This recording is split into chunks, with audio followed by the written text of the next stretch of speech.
Saat penggeledahan kemarin yang dilakukan oleh KPK di kantor Kementerian Pertanian, Saudara, KPK mengungkap adanya dugaan perintangan penyidikan yang dilakukan oleh beberapa pihak terhadap penyidik KPK. Lalu bagaimana mengusut kasus ini?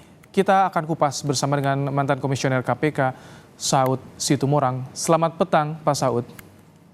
Halo, selamat petang. Baik, Pak Saud, penggeledahan sudah dilakukan, tapi yang menarik kemarin disampaikan oleh KPK, ada dugaan perintangan penyidikan terhadap penyidik KPK di Kementerian Pertanian. Apa yang Anda lihat dari upaya ini? Kok bisa sampai ada yang mencoba untuk merintangi penyidikan ini, Pak Saud? Ya, itu biasa ya kalau yang namanya mekanisme pertahanan itu dari setiap orang itu pasti akan ada, ya kan? Oleh sebab itu, bagaimana caranya kita menekan eh, reaksi atau aksi dari upaya apa gitu menghindar, melarikan diri dan lain-lain, itu yang penting untuk dilakukan. Makanya dalam proses mulai dari penyelidikan dan terlebih dalam penyidikan itu perlunya upaya-upaya atau strategi-strategi yang memungkinkan tidak kehilangan barang bukti. Kan tujuan kita ke sana kan mencari barang bukti, walaupun sebenarnya waktu proses penyidikan masuk dua bukti yang cukup itu sudah merupakan bukti yang cukup kan sehingga masuk ke penyidikan. Tapi pada bagian lain ketika kita mau melengkapi bukti-bukti yang ada untuk kemudian meyakinkan nanti gimana jaksa penuntut bisa meyakinkan hakim dan seterusnya. Nah, ini makanya saya katakan kita perlu pakai strategi dalam pengertian model yang dulu dilakukan. Kalau model yang dulu dilakukan kita melakukan penetapan itu udah jelas siapa orangnya dan kemudian bagaimana proses penggeledahan dan seterusnya. Hmm, Ini kan akhirnya menimbulkan keraguan akibat ditentukan penyidikan tetapi tidak menyebutkan tersangka. baik. Sehingga apa yang disebut memberantas korupsi harus akuntabel dan apa namanya transparan jadi pertanyaan gitu, Pak Mas Saud, Ibrahim. tapi apakah kalau misalkan di lokasi ada upaya untuk menghilangkan barang bukti, artinya proses untuk penggeledahan ini sudah diketahui sebelumnya informasinya? Oh ya, itu dulu malah ada di mana tuh di daerah mana itu ada satu truk barang hilang tuh. Hmm, Ya kan itu bukan hanya di shredded, ini mungkin dia kayak di shredded ya. oke. Satu truk aja bisa hilang tuh barang, apalagi yang hanya berupa berapa lembar di shredded atau dibawa lari kan sudah selesai. Makanya itulah yang dipentingkan pengalaman yang disebutnya ilmu-ilmu yang tersembunyi yang dimiliki oleh keahlian penyidik-penyidik ini untuk kemudian tidak kita kehilangan kesempatan mendapatkan barang bukti yang lebih detail. Baik. Jadi kalau ada upaya-upaya itu pasti pidana. Itu kan kategorinya menghalang-halangi penyidikan juga. Pengusutannya bagaimana? Ini dipisahkan pidananya sama-sama ditangani oleh KPK atau penegak hukum lain? Bisa juga KPK sendiri kalau menghalangi penyidikan bisa KPK sendiri bisa. Hmm. Ya kan kategorinya itu KPK sendiri juga bisa.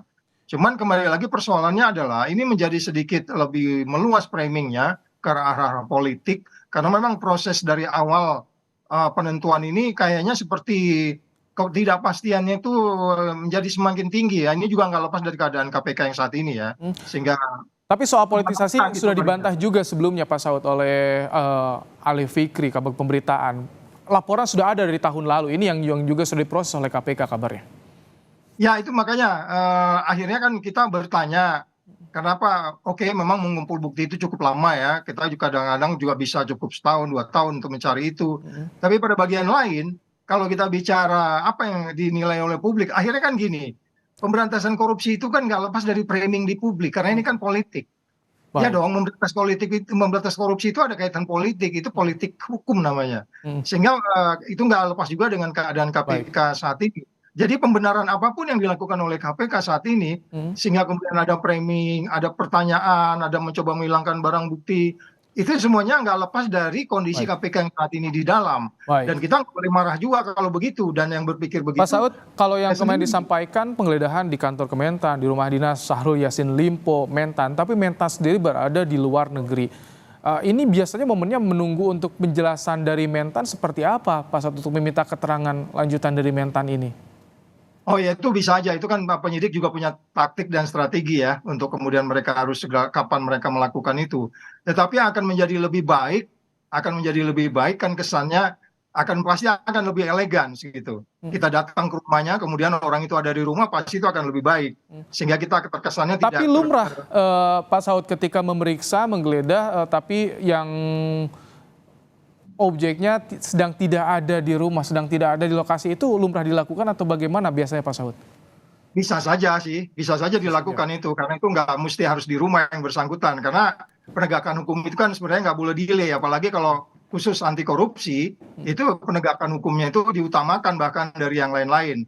Jadi itu ada prinsip juga, memang ada prinsip seperti itu. Jadi nggak bisa nunggu dia kembali, atau mungkin kemudian pekerjaan yang lain. Karena pemberantasan korupsi itu tidak terhambat oleh apapun yang dilakukan, entah itu karena politik, entah itu karena ekonomi. Karena ini kan kita bicara extraordinary crime. Jadi kita memahami itu. Cuman kembali lagi persoalannya adalah ini tidak bisa dilihat sebagai sebuah penegakan hukum murni, karena memang kondisi KPK saat ini sudah sangat framing dengan persoalan-persoalan politik. Jadi noisy gitu pemberantasan korupsinya di negeri kita. Gitu, Mas Ibrahim. Kalau untuk meyakinkan agar ini sebagai bentuk penegakan hukum murni, menurut Anda apa yang semestinya dilakukan oleh KPK, Pak Saud? Ikuti saja prosedur yang sudah ada, ya kalau kan ada best practice ya. Kan ini kan stylenya berubah saat ini. Kalau yang dulu kan best practice-nya itu tentukan orangnya, sebutkan, umumkan walaupun dia nggak ditahan. Ingat nggak, beberapa kasus-kasus besar yang kita lakukan itu nggak langsung ditahan, tapi kita udah umumkan pastinya si A, sehingga kemudian kita bisa memastikan dia mau boleh kemana-mana dan seterusnya. Pada bagian lain kita akan lebih elegan.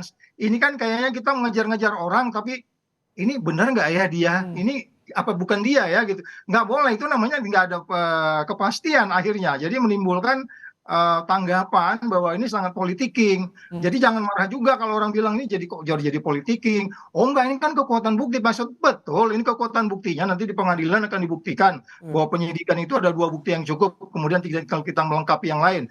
Tetapi ada proses yang best practice-nya yang sudah dilaksanakan selama ini menjadi sedikit berbeda dengan yang sudah dilakukan sebelumnya, sehingga kemudian macam-macam tanggapan publik. Pemberantasan korupsi itu framingnya sangat kencang dengan ekonomi, politik, sosial, kemasyarakatan dan seterusnya. Jadi makanya jangan memberantas korupsi itu dengan as easy mengejar maling di pinggir jalan, nggak boleh. Ini harus ada selanjutnya yang disampaikan oleh komisioner KPK yang saat ini untuk menyampaikan konstruksi perkara dan kejelasan status ini sesegera mungkin.